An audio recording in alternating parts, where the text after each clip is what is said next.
was a cool fall night in 1879 when murder first came to Tascosa. A man named Bob Russell had opened a saloon in town and, by most accounts, was his own best customer. His wife Lizzie was a rough frontier woman, but pretty, and she spent her days entertaining the cowboys at the bar, making sure they spent their money there instead of at the many other drinking options in town. Bob was cool with this. It kept the bills paid. What he wasn't cool with was when the shopkeeper down the street, Jules Howard, started making comments around town about the inappropriate and unbecoming behavior of the married Lizzie. Once this got back to Russell, he spent the better part of the weekend stewing in the 90 proof before deciding to, quote, jump old Howard out.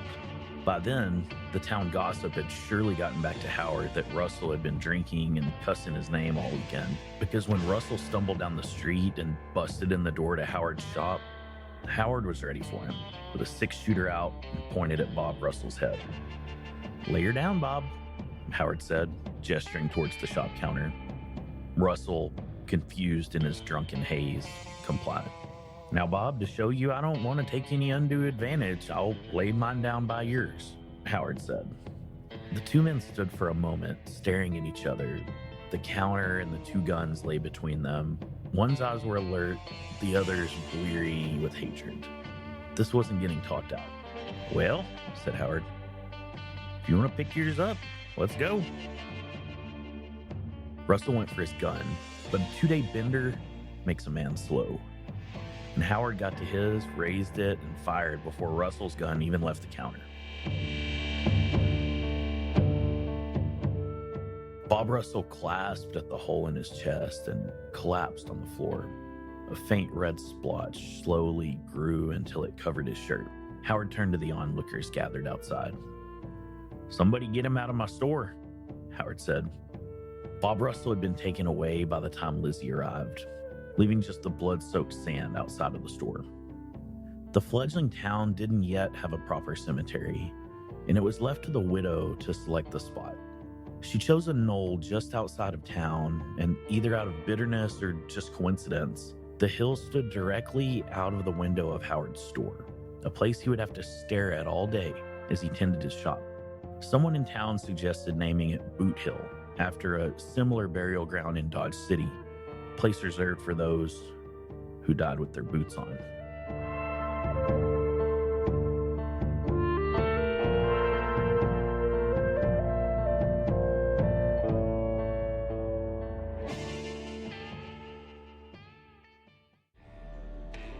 Hey y'all, I'm Jody Slaughter, and welcome to West Texas, where the sky stretches on forever and the stories are as vast and rugged as the landscape itself. On this program, we will explore the characters who have etched their names into the sun-bleached history of this region, from outlaws and lawmen to everyday folks who dared to dance with destiny. We'll explore the legends, the truths, and the tall tales that define this undefinable region. Today, part 2 of our series on Tascosa, Texas. Last time we learned about how this place got its start, grew into the de facto capital of the Panhandle, and hosted legends like Billy the Kid. This episode, we'll fill Tascosa's famous Boothill Cemetery and find out why you won't even find the town on a map any longer. So sit back, relax, kick off your boots, and settle in, because this is West Texas.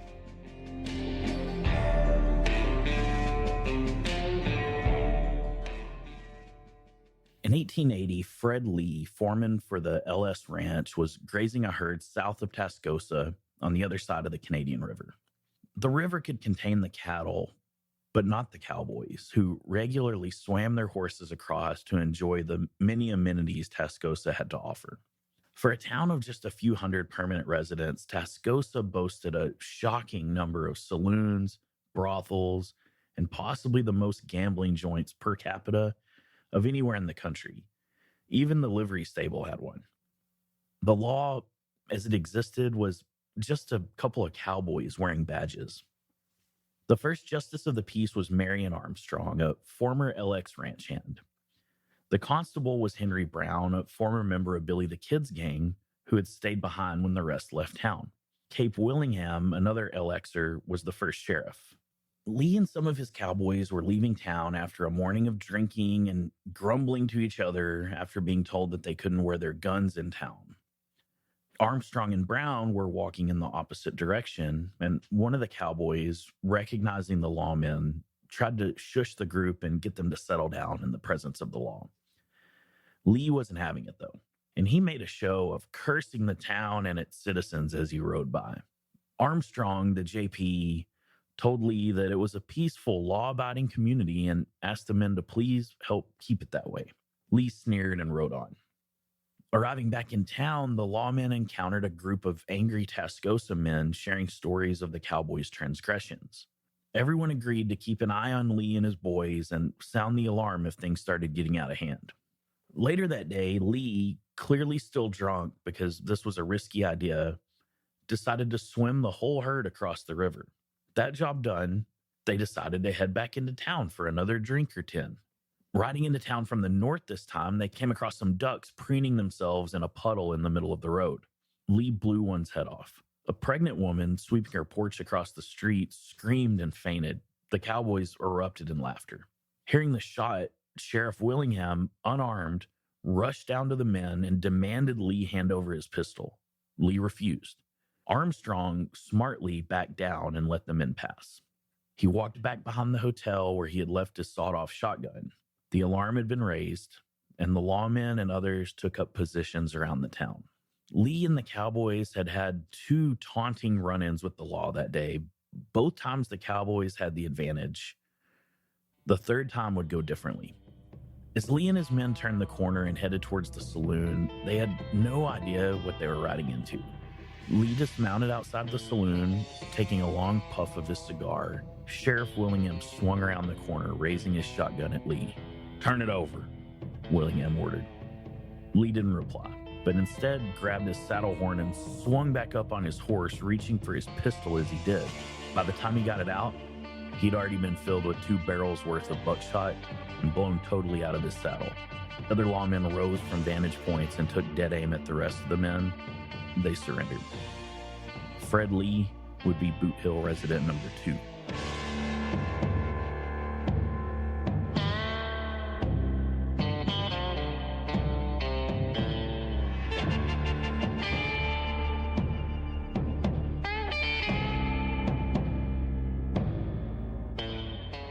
In 1879, Texas Ranger Captain G.W. Arrington established the first ranger camp in the Panhandle on the other side near Mobeetie, another rough and tumble outlaw town. In 1882, after several years of piecemeal law enforcement, Arrington decided enough was enough, engaging in a wholesale cleanup of Mobeetie and running dozens of its most disreputable denizens out of town: robbers, rustlers, conmen, and card sharks, among others.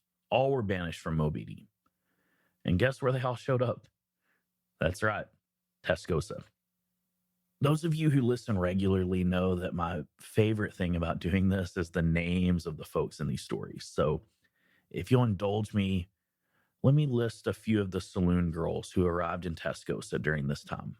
Frog Lip Sadie, Gizzard Lip, Rowdy Kate, Homely Ann, Canadian Lily, Panhandle Nan, Slippery Sue, Midnight Rose, and of course Boxcar Jane. Another one of the Mobeetie refugees with a much more boring name was Henry McCullough. McCullough was such a bad man that the other bad men couldn't even stand him. He was known for giving those who crossed him a cowpuncher's shampoo, which involved pistol whipping a person over the head, leaving deep bloody gashes across their scalp. But people can change. And after receiving a pistol whack across the head himself, McCullough was found unconscious in a ditch. When he came to, one side of his body was completely paralyzed. He lost his memory and didn't even know what to call a hat or a horse. It took him 3 months to learn how to walk and talk again. When he did, his entire personality had changed. He was now a law-abiding, respectable citizen. He even had a live-in girlfriend, Jenny. It didn't take long before he was appointed deputy sheriff. His service to the law would be short-lived, though. Sent to Hogtown by Sheriff Willingham to arrest a gambling cheat named Mexican Frank, McCullough found his fate. The gambler didn't even take his gun out of the holster, shooting through the leather and into McCuller's stomach. Henry McCuller crawled from Hogtown all the way back to Jenny's house, where he suffered for 3 days before passing. The bad man turned lawman was Boothill resident number 3.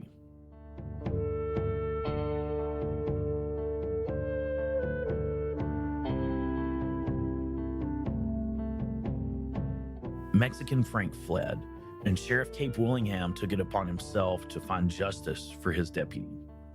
Cape rode him down and cornered him near the Alamocitos Ranch headquarters after Frank stopped off there for breakfast. Willingham found him on the road headed to New Mexico and, with trusty sawed-off shotgun raised, forced to surrender.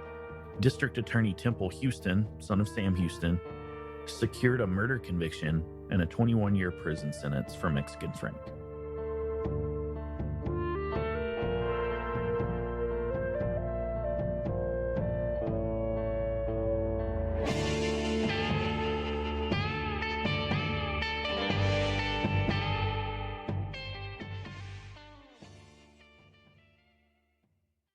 Hey, West Texas, I want to tell you quickly about Code Ninjas, where your kids can grow their STEM skills while unearthing newfound confidence and critical thinking abilities.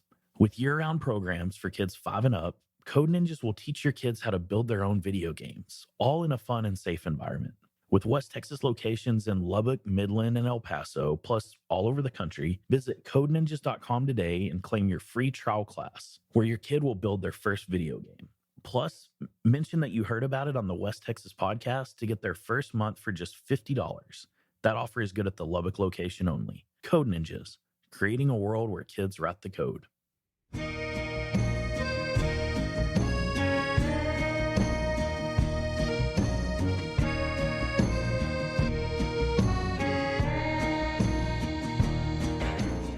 Okay, so let's pause on filling Boothill for a second and zoom out to kind of look at what was going on in the rest of the state during Tascosa's rise. The Civil War had ended, and Texas, like the rest of the South, was broke and in the throes of Reconstruction. The state had also outgrown its Capitol building, but had no money to build the one it needed. But what the state lacked in cash, it had something else in abundance: land. Almost 70,000 miles of Comancheria, now opened up after military campaigns. Texas had always claimed these lands as part of the state, but didn't really control them to any significant degree until the Comanche had been moved to the reservation.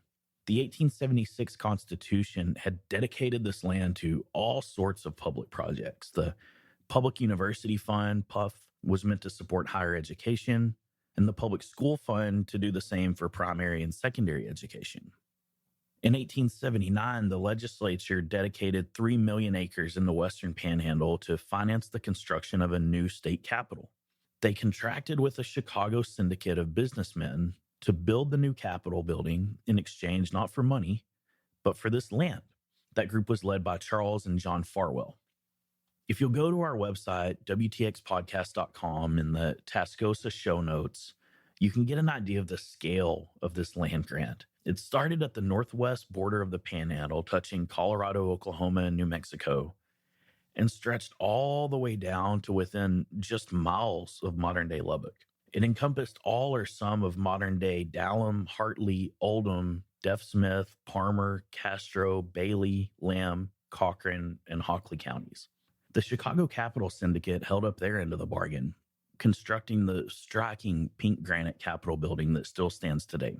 Taller than any other Capitol building in the country, including the U.S. Capitol, it was one of the most expensive state projects ever undertaken anywhere. But even with the $3.2 million price tag, the Chicago Syndicate got a great deal. They paid just over $1 an acre for the land they received in exchange. A real bargain, even for the time. The Syndicate sent a survey party who spent over a month scouting their new land. Originally planning to parcel and sell the massive spread, they found land that was already being grazed by thousands of head of cattle by the squatter ranches. With the beef boom fully underway in the U.S., the Chicago businessmen decided not to sell the land after all, but instead to establish their own cattle operation. But they were going to need a lot of money to do that. In 1884, John Farwell traveled to London and met with the upper crust of British nobility, earls, barons, and members of parliament, and returned with $5 million to build their cattle empire. When they registered their brand, they chose one without a lot of meaning behind it. It wasn't anyone's initials like most of the area ranches. It was a brand designed simply to make it difficult to change or cover by Maverick cattle operations. More on those in a moment. It was the XIT, now world famous, but a novelty at that time. Surely locals rolled their eyes at the pretty boy Chicagoans and Londoners throwing their lot into the cattle game, but they wouldn't be laughing for long. If the Panhandle squatter ranches had even heard that their land had been sold, they likely had no idea what a multinational group of big city capitalists descending on the Panhandle truly meant for their way of life. Prior to the XIT's establishment, even the large cattle operations were typically run by one man or a small group of partners. Agreements were sealed with a handshake. Cowboys came and went. Contracts and formal laws were often viewed as distant notions, abstract ideas from far-off cities with no real means of enforcement out here. But a multinational operation like the XIT couldn't function that way. It needed structure, contracts, ledgers, records, and heaps of paperwork. In 1888, the general rules of the XIT ranch were codified. 23 rules laid out in a multi-page document that had to be posted at each ranch camp.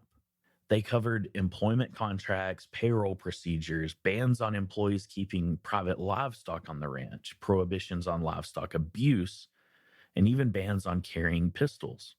These rules also prohibited gambling and alcohol consumption. Rule number 20 specified that, quote, loafers, deadbeats, tramps, gamblers, or disreputable persons must not be entertained at any camp, end quote. The XIT ranch made it clear that they sought a different class of cowboy, one who fit their mold of discipline and respectability.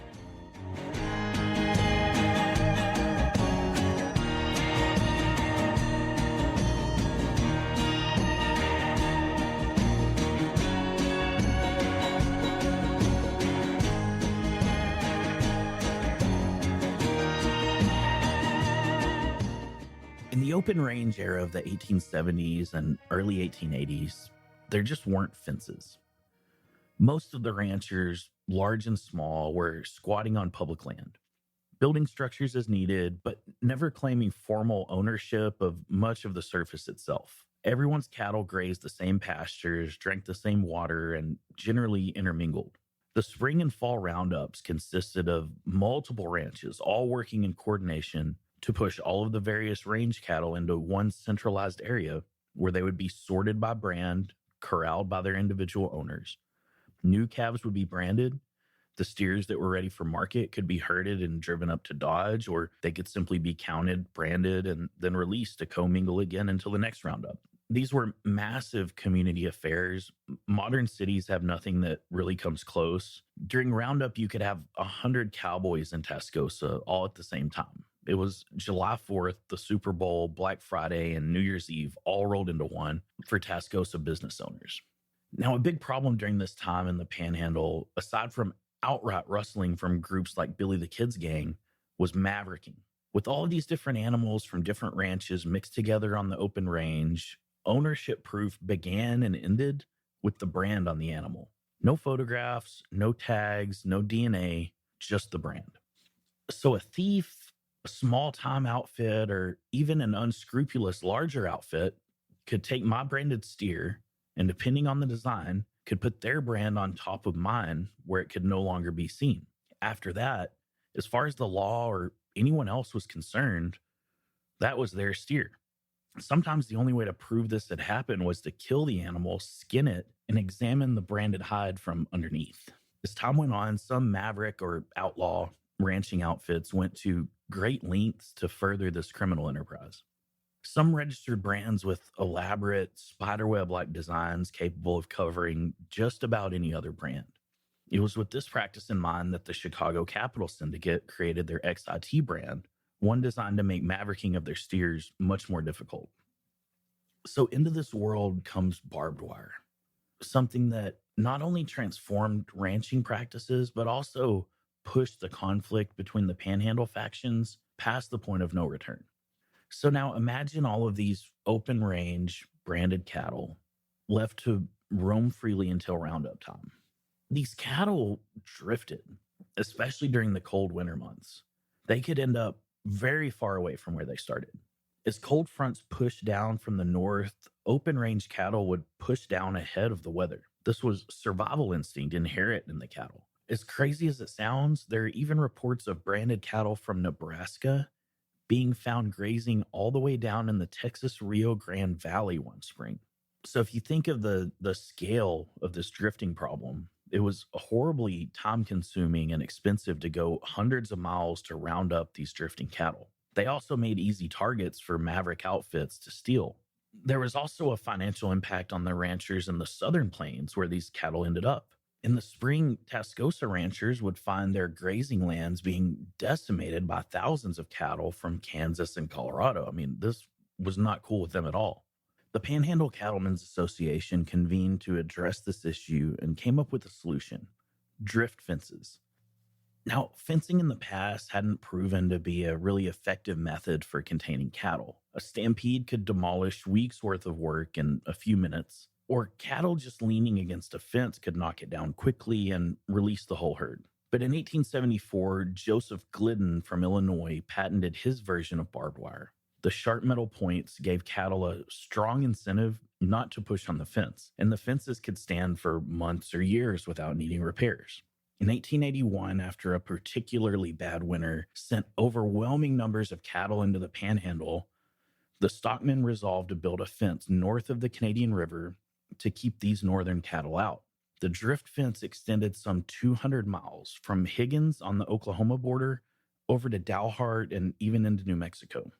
It was an innovative solution, but it was also devastating for the herds. During blizzards, cattle would pile up against the drift fence where they would smother, starve, or freeze, unable to move further south. Losses were catastrophic. Some winters claimed up to 75% of the northern herds. One LX ranch hand reportedly skinned 250 carcasses per mile for 35 miles down one section of the fence one year. During a brutally cold winter in 1886, cattle deaths were so staggering that it was even given a name: the Great Die-Up. There were attempts to add drift fences to the south as well to keep the Panhandle herds between a northern and a southern boundary, but those fences also led to cattle deaths. So the drift fences, while solving one problem, had created new ones. Further innovation was going to be needed. In 1881, two men, Henry Sanborn and William Henry Bush, arrived in the Panhandle and purchased land in Potter County to establish the Frying Pan Ranch. These men were ahead of their time, as they had worked for Glidden's barbed wire company and understood the benefits of the technology. They created the first fenced ranch in the Panhandle, containing their herd entirely. Soon, other ranchers realized that the future of ranching was in fencing off their herds completely and supervising them year-round. When the XIT followed suit, becoming the largest fenced ranch in the world by 1887, 3 million acres of the open range had effectively been closed off. Few could probably have imagined at that time how something as simple as twisted wire and cedar posts would totally transform their way of life, the frightening violence it would inspire, and ultimately, the death sentence it would render upon the thriving boomtown of Tascosa.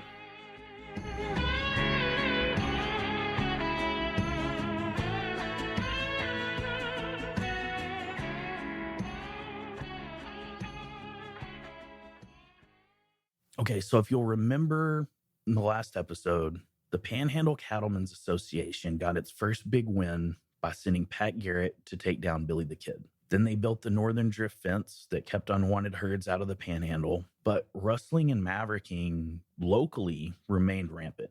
By the early 1880s, law and order was slowly beginning to seep into the area. A courthouse was being planned. The county had a justice of the peace, a constable, a sheriff, and deputies. Captain Arrington and the Texas Rangers were present, if mainly on the other side of the Panhandle. But cattle theft remained difficult to prove. The Cattlemen's Association decided it needed a dedicated team to tackle this problem. Re-enter onto the scene, Pat Garrett.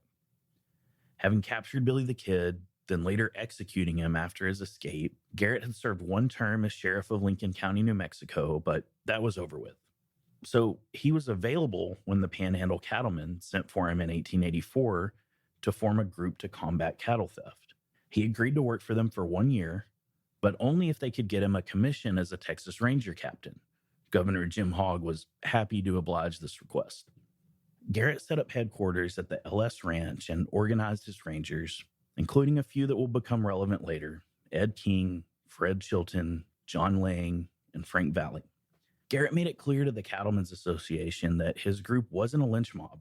They would only act on solid legal grounds with properly executed warrants and indictments. In the meantime, Garrett and his rangers would patrol the roundups, curbing trouble and gathering evidence of brand burning and cattle theft. But they would not disarm cowboys or make arrests without solid legal footing.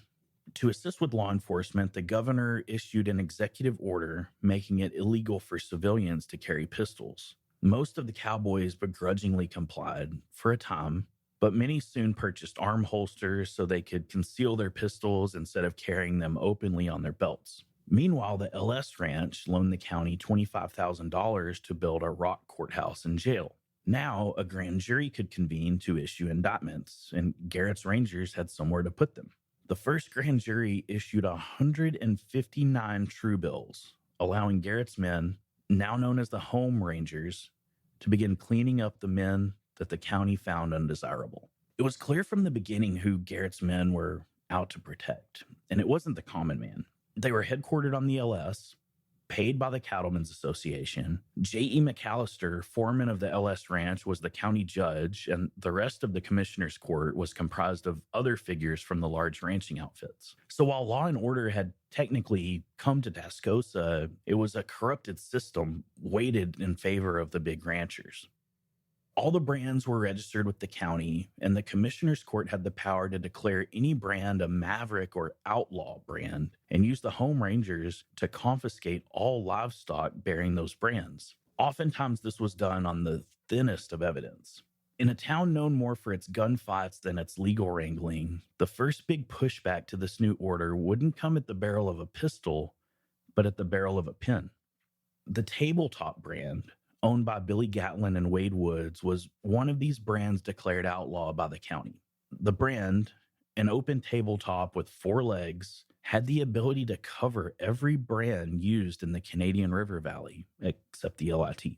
During the spring roundup, the Home Rangers took possession of all the tabletop cattle for the county and had them butchered.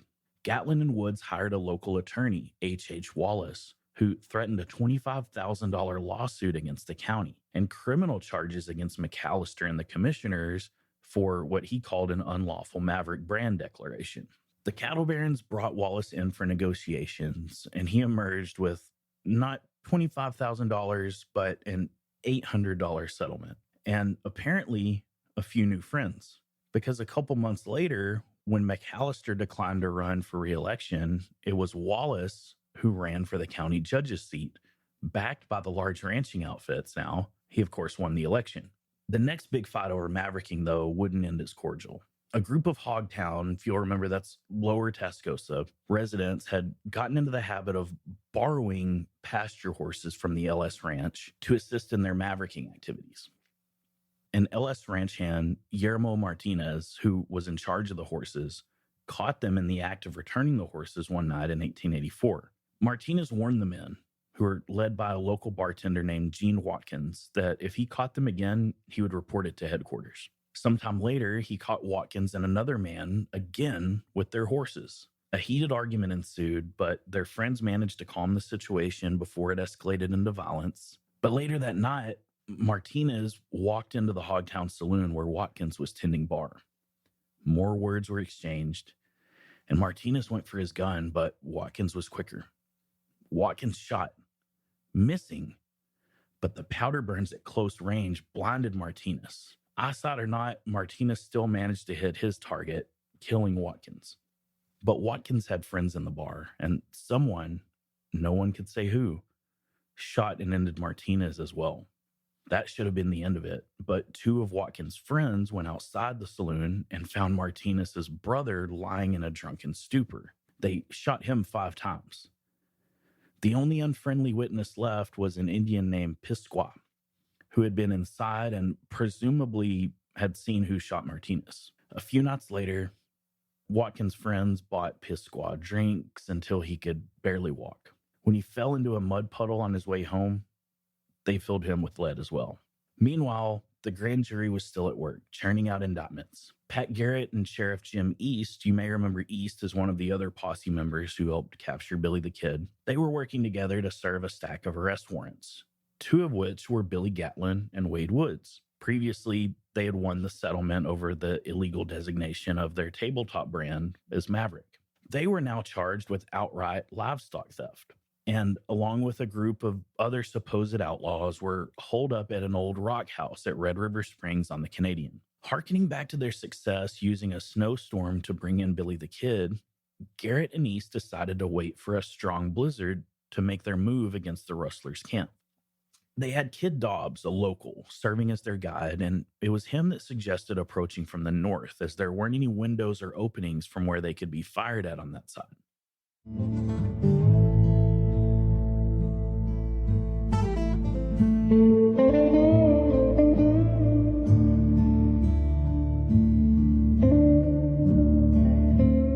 The Rangers rode up through the brutal, blowing snow, rifles drawn and ready. Dobbs happened upon one of the oblivious rustlers who was out gathering firewood before the man noticed him. When he did, the rustler tossed the firewood in the air in cartoonish fashion as he scampered inside the house, yelling that Garrett and the Rangers had come for them. One of the men, Tom Harris, emerged calmly and asked if they were there for him. Again, Harris had recently been arrested by Garrett, but acquitted on the charges. Garrett shuffled through the warrants before announcing, much to Harris's surprise, that he wasn't one of them. Garrett then rattled off the names of the 11 men he had come for. Harris told him that Wade Woods wasn't there, but the rest were. Garrett demanded they surrender peacefully, and 9 of them obliged. But Billy Gatlin refused. One of the surrendering men, Charlie Thompson, emerged without his coat and asked if he could go back for it. He promised the sheriff that he would grab it and be right back outside.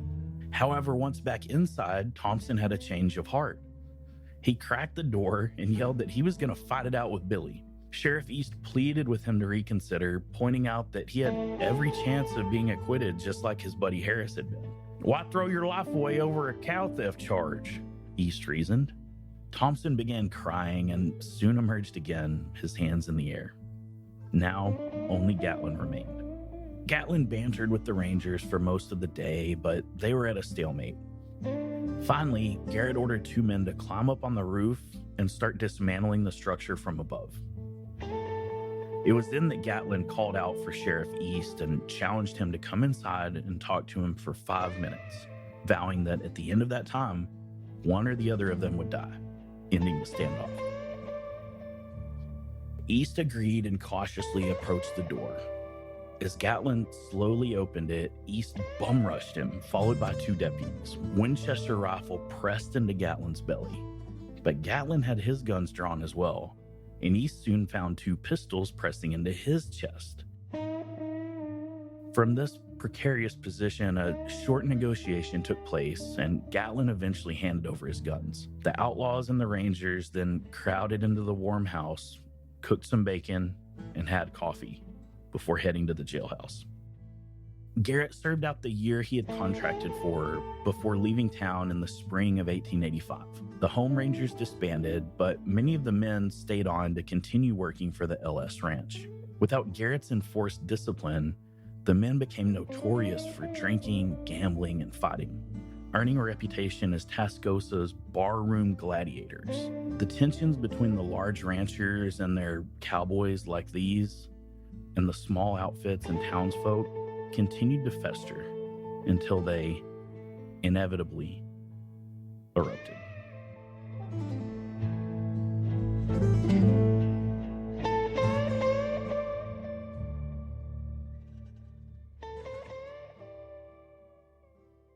If the stage hasn't properly been set by this point, it's important to understand that there weren't really any good guys or bad guys here. No white hats versus black hats.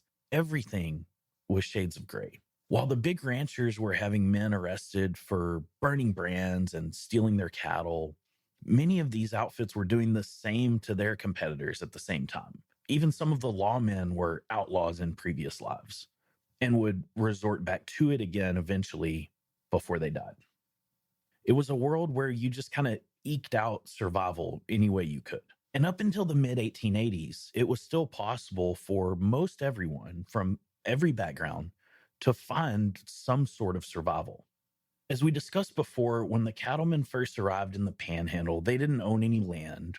They simply used what they needed. They built camps and houses where they needed. If the state decided to enforce ownership at any point, they would buy the land. But even then, it might be a strategic point on the river or the small area where the headquarters stood. The open range was still the open range. Sure, there were disputes, but as a general philosophy, there was plenty of land for everyone until the fences went up. By the mid 1880s, all of the large ranches were claiming massive swaths of land and enclosing them with fencing. A nester who built a homestead on public land might find himself in the middle of the north pasture of the LIT, or if not, finding barbed wire preventing his cattle from getting to the river to drink. So what would you do in this situation? You're squatting, they're squatting. Now they just fence you in? Hell no. You cut that fence and get your steers where they need to go like you always have. Well, in 1884, the Panhandle Cattlemen's Association took things one step further when they lobbied the legislature to make fence cutting a felony. So now groups like Garrett's Home Rangers, deputized lawmen, but 100% in the employ of the cattle barons, would throw you in jail for that. And it's also not like the large ranches would just allow you to sit in your house in the middle of their fenced pasture. The nicer outfits might pay you to move somewhere else, but others would send armed cowboys to kick you out and make you watch them burn your house to the ground. So understandably, what had before been a series of annoyances, two groups with different goals trying to coexist on the same land, now an irreconcilable gulf was forming, a great tectonic fault line running across the Panhandle like the Canadian River. It was inevitable that it was going to erupt. But when it did, it wasn't over the land. It was over a girl, Sally Emery. Sally was a saloon girl at the Jenkins and Dunn Saloon. She had recently been spurned by her boyfriend, Lem Woodruff, who had taken up with another saloon girl, Rocking Chair Emma, down the street. Lem was a bartender at Jenkins and Dunn as well, and a partner in a small-timer cattle herd, and he had recently been acquitted of cattle theft. He ran around with some other small-timers, rustlers, and gamblers like Louis the Animal Bowsman, the Catfish Kid, and Charlie and Poker Tom Emery, apparently no relation to Sally. These men were no friends of the big ranchers and their cowboys, especially the LS, who now employed several of Garrett's former home rangers, Fred Chilton, Frank Valley, John Lang, and Ed King, who had earned the nickname Barroom Gladiators for their wild drinking and violent behavior in Tascosa without Garrett around to rein them in. Now, if this starts to sound more like Tascosa High School instead of Old Tascosa, I think that's a fair assessment. Because after Lem Woodruff left Sally Emery for another woman, Sally got revenge by shacking up with the enemy in Ed King, one of the LS Rangers. If the two factions didn't get along before, then certainly the introduction of a love triangle was destined to send things over the edge. The first preview of what became known as the Big Fight was on a Friday night, March 19th, 1886, when King, Valley, and Chilton taunted Woodruff on their way through town, calling him Pretty Lem, with King getting in his face and slapping him. Woodruff took the abuse. He was outnumbered 3-1, but the attack only inflamed his hatred for King and the LSers. He went back to his buddies, telling them about the humiliation, and they agreed that it was time someone taught the barroom gladiators a lesson. The next day, March 20th, King, Chilton, Valley, and Lang finished their day's work back at camp, changed into clean clothes, and headed into Tascosa. It was Saturday night, and that meant the baile, dance at Casimiro Romero's Plaza, an event that would bring the whole community together. As they rode into town, Frank Valley saw a jackrabbit in the brush and took its head off with his 6-gun. He dismounted, removed the rabbit's foot with his buck knife, and stuffed it into his pocket. "That's a sure sign of good luck," he told the other men. "Now I got my rabbit's foot." They spent the early part of the night at the baile, dancing and having beers. By 10 o'clock, they had moved on to Jack Ryan's saloon in Hogtown, where more drinks were drunk, and it was approaching 2 a.m. before they mounted their horses and headed into Upper Tascosa. They really needed to get back to camp. They had a long day ahead of them, but decided to dip into the Equity Saloon for a quick hand of cards first. They passed the Jenkins and Dunn Saloon, where Lim was working. His crew, the Catfish Kid, Animal Bellsman, and the Emery brothers were inside too. So was Sally. She popped out to greet Ed King and asked him if he wanted to walk her down to her place down the street. He got off his horse and, slipping his arm around her waist, started walking with her in that direction. Chilton and Valley dismounted as well, giving their horses to Lang to take down to the stockade, and they headed into the Equity Saloon for their card game. As Ed and Sally walked down the street, someone made a remark to Ed King from the porch of the Jenkins Saloon. It's never been revealed what was said or who said it, but it was enough for Ed to tell Sally to go on home. He would catch up to her. King turned around and headed back to the saloon. As he stepped onto the porch, there was a gun flash from the shadows, and King spun around and fell back down the steps and into the street, face up, his mouth gushing blood, but still alive. Then Lim Woodruff rushed out of the saloon, Winchester raised, and shot Ed King through the throat at point-blank range. Woodruff and his buddies then rushed back into the saloon, barring the door and turning out the lights. Ed King's buddy John Lang was walking back after taking the horses to the stockade when he saw the gunshots take down King. He ran 50 yards down to the Equity Saloon where Valley and Chilton were standing on a table, sloshing down whiskey and singing. "Boys, they've killed Ed. Come on," he yelled breathlessly. The two barroom gladiators immediately sobered up, grabbed their pistols from the bartender, and charged out onto the street. They came upon Ed, but he was clearly dead. So they ran back down the block and back up to the rear of the saloon, where they found Woodruff, the Animal, the Catfish Kid, and the Emery brothers huddled in conversation.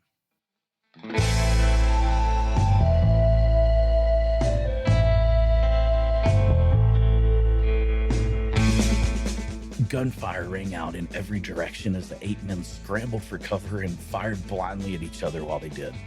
Charlie Emery took a shot to the leg, and Lim Woodruff was hit twice in the opening volley through the abdomen and groin. Valley charged him, flinging lead in every direction as Woodruff stumbled back through the door of the saloon and managed to get it closed as Valley fired several shots through the door. He must have thought that Woodruff was surely dead because he opened the door just enough to peep in. Woodruff was very much still living, and he fired once, the bullet tearing into Valley's left eye.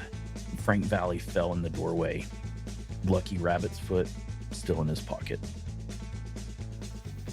Meanwhile, Chilton and Lang had taken cover outside. Now, Jesse Sheets should have had a rabbit's foot because he had the worst luck of anyone that night. Totally unconnected to either of the two factions, Sheets ran the restaurant adjoining the saloon and had suspected one of his cooks was stealing from him. He chose March 20th, 1886 of all nights to sleep in a back room of the saloon where he could keep an eye on his restaurant. With no idea what was going on all around him, Sheets waited until the gunfire stopped to rise and step, unarmed, into the back doorway of the saloon, still in his pajamas. Chilton, mistaking Sheets for one of the other men, raised his gun and fired, hitting Sheets in the forehead, killing him instantly. The gun flash exposed Chilton's position, and the Catfish Kid, concealed behind a woodpile, fired his rifle twice, drilling him both times in the chest. Fred Chilton, too, fell dead. Now John Lang was alone, and he attempted a dangerous retreat, back down the alley and back to Tascosa's main street. The other 3 men gave chase, spraying lead at him as he ran for his life, firing blindly behind him as he did. Soon, his guns were empty. Somehow, he made it back to the Equity Saloon, where friends from the card game helped to defend him as he hunkered down. He had a bullet hole in his coat sleeve, but had miraculously suffered no injuries. Meanwhile, the wounded Woodruff, using a rifle as a crutch, hobbled over the body of Jesse Sheets, and out the back of the saloon. As he made his way down the street, he passed the Sheets' home, where Jesse's wife and children were huddled at the front window, awakened by the commotion. In the second case of mistaken identity that night, Jesse's family thought Lem Woodruff was Jesse Sheets, grabbing him and pulling him inside. Realizing their mistake, but seeing that he was wounded, they gave him a tall glass of whiskey. Woodruff gulped it down, told them Jesse was just fine, and limped off into the night. By this time, Sheriff Jim East had heard the ruckus and was headed towards it when he came upon Lang and the card players at the Equity Saloon. Lang told him what had happened and who was involved, and an effort began to round up the survivors of the big fight. A deputy, L.C. Pierce, approached the woodpile behind the saloon when he saw a figure dart from behind it and flee down towards the river. "Halt!" Pierce yelled, but the man didn't stop. It was the Catfish Kid. Pierce fired his gun at the back of the kid and watched as his body dropped. But the Catfish Kid hadn't been hit. By total providence, right as the deputy had fired at him, the kid had tripped and fallen into a small mud hole used by an adobe maker along the river to mix his mud. The bullet whizzed right over his head. As Deputy Pierce approached him, the kid writhed and coughed in the mud as if he had been shot. Pierce figured he would be dead in a few minutes and ran back into town to continue the search for the others. Pierce was certainly embarrassed later to find that his victim was totally unharmed and still on the loose. Charlie Emery was quickly found suffering in the back of the saloon from the leg wound and was taken into custody. Sheriff East arrived at the home of Louis the Animal Bowsman to find the animal, fully clothed, pretending to be asleep in bed. His rifle, barrel still hot to the touch, resting nearby. Lem Woodruff was found several weeks later in the home of a friend 2 miles out of town, apparently having been close to death from his wounds. He was taken into custody once he healed. The Catfish Kid eventually turned himself in as well. Even in a rough town like Tascosa, 4 men being murdered in one night, one of which was a totally innocent bystander, shocked the town. It was ordered that 4 coffins be built and 4 graves dug on Boothill. When Jesse Sheets' widow found out that they were digging 4 graves side by side on the hill, she insisted that he be buried away from these thugs, outlaws, and his own murderer. So the gravediggers moved his plot to another area of the small cemetery. Ed King, Fred Chilton, and Frank Valley were interred in the same service, Boothill residents 4, 5, and 6, with 55 LS cowboys in attendance. East and his deputies were armed and visible to keep the peace. Judge Wallace read the 23rd Psalm. Immediately after, the Sheets funeral took place, Boothill resident number 7. The LS Cowboys, out in force now, wanted to hang every member of the opposition, but their ranch bosses refused to allow any further retribution. As far as they were concerned, since the fight didn't strictly concern protection of LS property, it was just a drunken brawl, and that would be the end of it. Murder charges were filed against Lem Woodruff, Louis the Animal Bowsman, the Emery brothers, the Catfish Kid, and John Lang. After much legal wrangling and 2 changes of venue, the men were all, eventually, acquitted.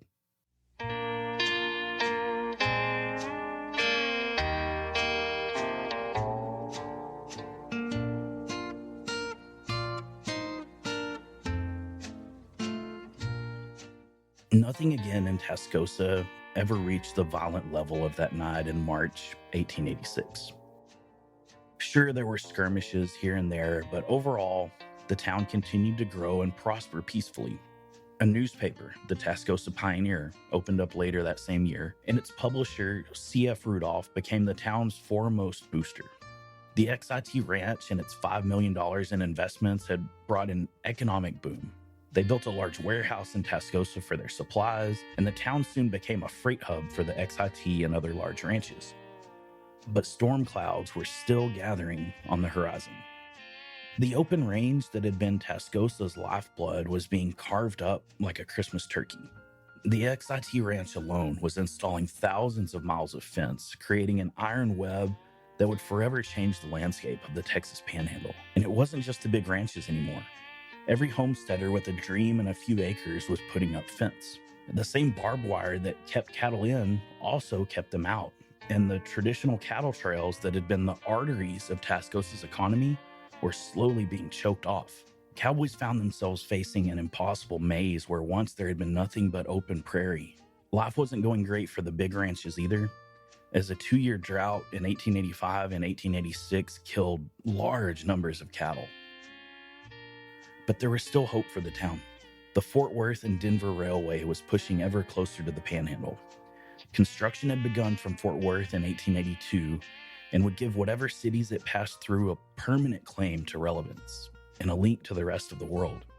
Randolph and the Tascosa Pioneer unabashedly promoted Tascosa's location as the only logical spot for this railroad to pass. It was the easy crossing, after all. Tascosa was already the largest and most important town in the Panhandle. It would make no sense to bring it anywhere else. Randolph predicted that Tascosa would soon become, quote, a second Chicago. Ultimately, though, the railroad disagreed.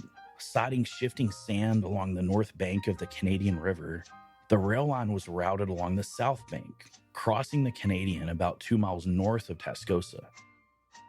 The town and Randolph were stunned. To make things worse, the winter of 1886 and 1887, known grimly as the Great Die-Up, was a perfect storm of devastation. Blizzard after blizzard swept across the plains, with temperatures plummeting to lethal lows. Cattle that weren't killed on the drift fences starved, unable to break through the thick ice to reach what little grass remained. They died by the thousands.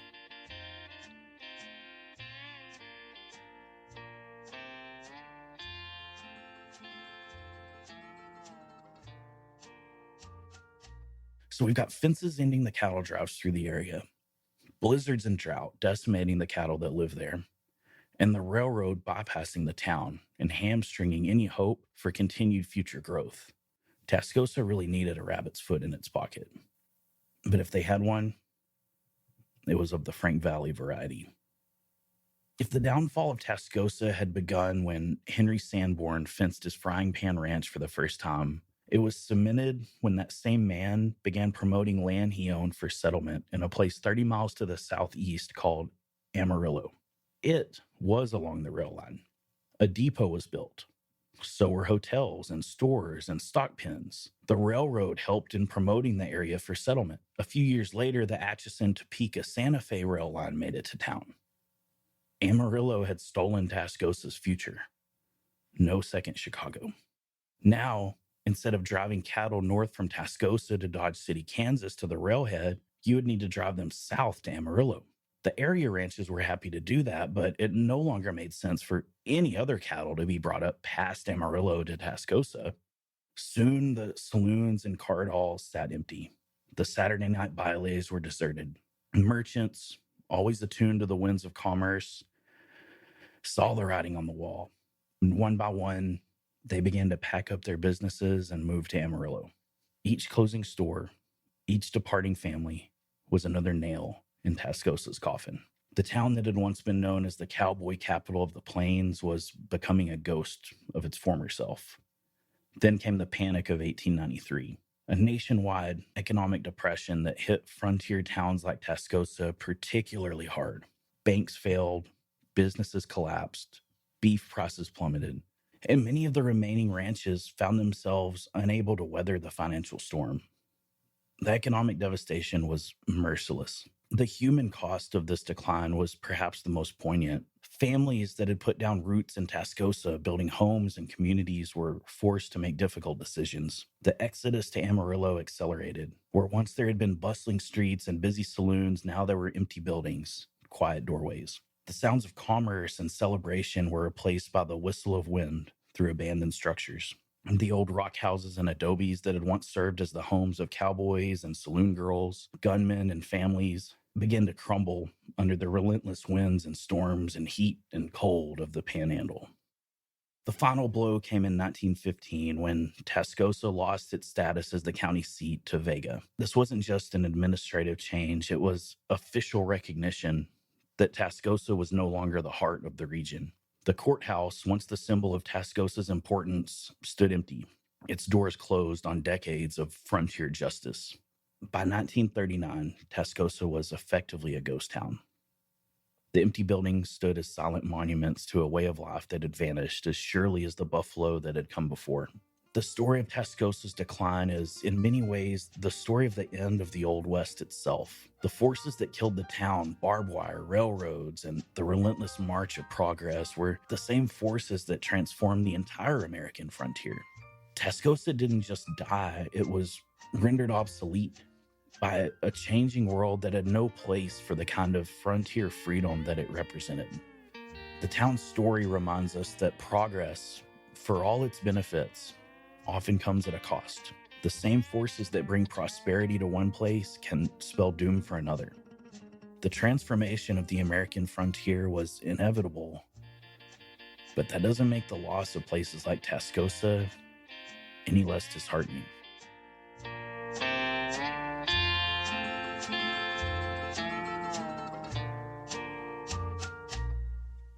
Postscript. Frenchie McCormick came from somewhere back east. No one was quite sure where, and she liked it that way. As a teenager, she ran away from home to become a burlesque dancer in St. Louis and later in Dodge City. She made her way down to Mobeetie, Texas, where she was a saloon girl. That's where she met Mickey McCormick, a gambler and livery stable operator from Tascosa in 1880. He said he always won when she was at his side, so he brought her back to Tascosa with him. They were married in 1881.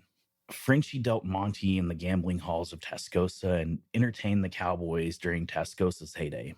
After the town's decline and the stable and gambling halls closed, the couple stayed, living in a 2-room adobe house. Mickey, who she called Mac, hunted, and Frenchie tended a vegetable garden, their milk cow, and some chickens. They had no children, but kept a couple of beloved hunting dogs and Frenchie's prized talking parrot. They lived a happy, simple life together. Mickey died in 1912 and was buried a half-mile east of their house. As everyone else gradually abandoned Tascosa, Frenchie refused to leave her husband. She was quoted as saying later in life, "Mac and I discussed the fact that we had both lived somewhat on the seamy side, and then he took my hands in his, and we pledged to stick to each other and to the town of Tascosa, and that's what I aim to do." And she did. For 27 years, she lived there, with no electricity or running water, alone in her home and alone in her town. She stayed through the Dust Bowl of the 1930s, through sub-zero blizzards, raging floods, and scorching summers. She knew that the town she still loved would stage a comeback someday. As she turned feeble, Oldham County sent someone once a week to bring her food, coal for the stove, and oil for her lamp. Sometimes when the river raged, they couldn't get to her, and she would sit alone for weeks at a time without seeing another human being. When she lost her hearing, her dog Nuggy served as her ears, until Nuggy was bitten by a rattlesnake. The rattlers had made a den under her house. One she killed inside. Her water well was caving in. Friends begged Frenchie to move out, but she refused. "I'll stay with my Mac." Finally, in 1939, with the house crumbling around her and her health failing, the almost 90-year-old Frenchie begrudgingly left Tascosa. The county insisted. Her friends pleaded with her, and she gave in. Provided they bring her regularly to see her husband and promised to bury her beside him when she passed. They moved her to Channing, about 10 miles away, where she lived with a friend. Frenchie died in 1941 and was buried beside Mickey back in Tascosa. Until her last breath, she never gave up hope for Tascosa. Tascosa someday will come back. It's a wonderful town. The people all over the world will know about Tascosa. And though she never got to see it, and as preposterous as that even sounded in the mid-20th century, Frenchie was right.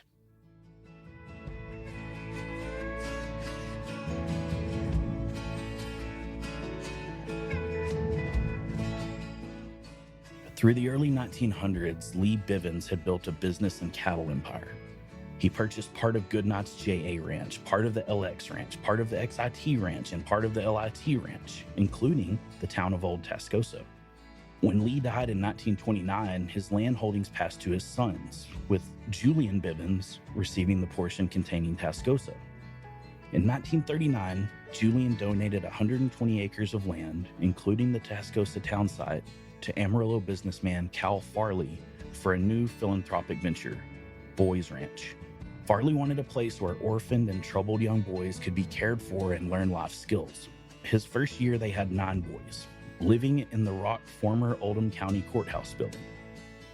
Over the years, Boys Ranch has expanded to serve some 300 boys per year. Tascosa's still there too, a little bit. Boothill still overlooks the town. The courthouse still stands, now the Julian Bivens Museum documenting both Tascosa and Boys Ranch history. Check out the show notes at wtxpodcast.com to see some pics I took there. The 1889 schoolhouse is the only other old Tascosa structure still standing. And while it may not be the capital of the Panhandle any longer, Boys Ranch is larger than Tascosa ever was. It has its own school district, a 2A UIL high school with a football stadium, a pool, fire department, water treatment plant, post office, and an annual rodeo. It may not be Chicago, but it is every bit of a thriving 21st century West Texas town. Frenchie, as it turns out, was right.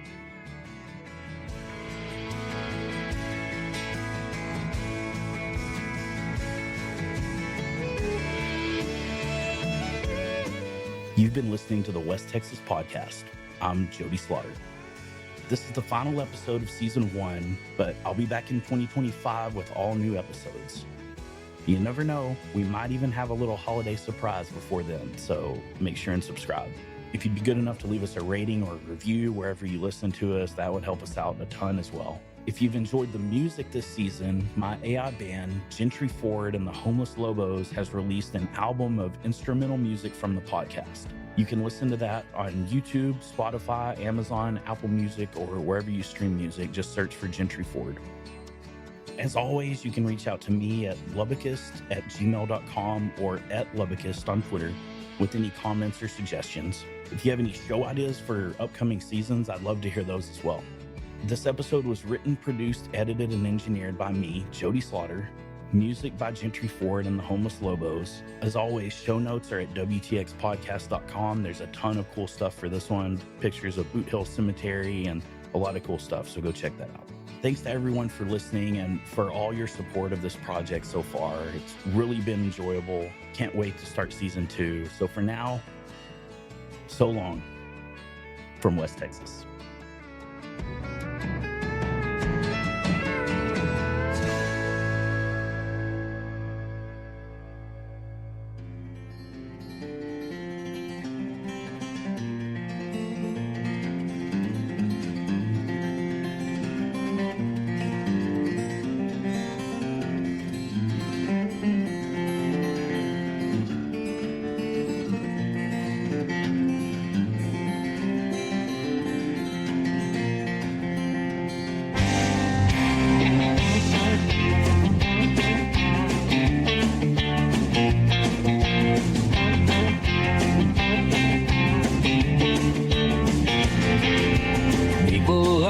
Argue about where West Texas begins. Some think it's Fort Worth, somewhere near the cattle pens. Some think it's I-35 packed with Fords and Chevrolets. Others think it's where the oak trees start to fade to sand and clay.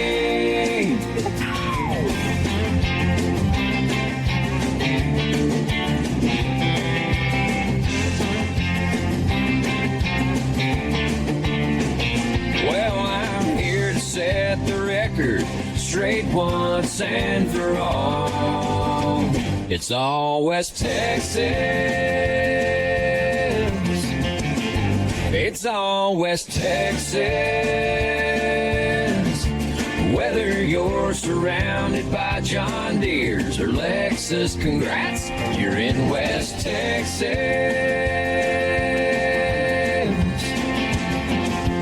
Pecos Valley purists think they've got the winning hand, but they ain't gonna paint me as some Eastern Yankee man. It's all West Texas. It's all West Texas. Whether you're surrounded by John Deere's or Lexus, congrats, you're in West Texas.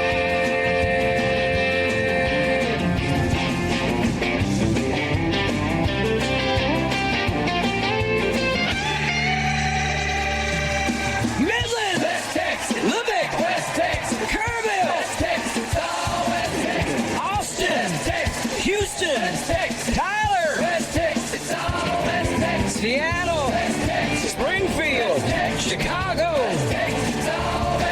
Manhattan,